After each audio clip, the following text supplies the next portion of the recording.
emosyonal. Pero todo support ang ARMY fans ng BTS dahil sa pagpasok ni na RM, V, Jimin at Jungkook sa military. Promise naman ng mga ARMY, hihintayin nila ang Bangtan Boys. Narito ang report. Reunited! Sa picture na ito ang Bangtan Boys. Pero para ito sa send-off nila kay RM at V na nagsimula na sa kanilang military service ngayong araw.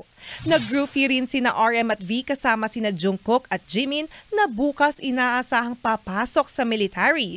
May sweet send-off message naman si Jin kina RM at V. Say ni Jin sa Instagram photo nila, "Don't get hurt and drive safely." Matyaga naman naghintay habang umuulan ang ilang ARMY fans sa training center na ito sa Nonsan, South Korea. Ayon sa ilang ulat, dito sisimulan ni na RM at V ang training nila for 5 weeks. Ang ilan sa fans, dala pa ang mga sasakyan nila na may picture ni V. Sa kabila nito, una nang sinabi ng Big Hit Music na walang official event para sa pagpasok ng BTS members sa military. Sa BTS Theme Cafe naman na ito sa Seoul, piniling magsama ng ilang ARMY ngayong araw. Kompleto sa merch ng BTS members ang cafe mula posters at photo cards at standees. May free viewing din sa cafe ng ilang music videos ng BTS. Bukod sa South Korea, may pa-send-off event din ang Purple Theme Cafe na ito sa Tokyo, Japan para sa BTS members.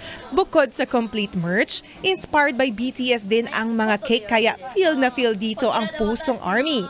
Sa kabila nito, aminadong malungkot ang ilang ARMY dahil matagal nilang hindi makakasama ang BTS. Pero una ng pinramis ni RM, sa 2025, inaasahang mag-reunite ang Bangtan Boys. Mga kapatid, Jania Lipon po, laging maging updated sa latest sa entertainment and lifestyle para maging una sa balitaan. Bisitahin at mag-subscribe na sa social media pages ng News 5.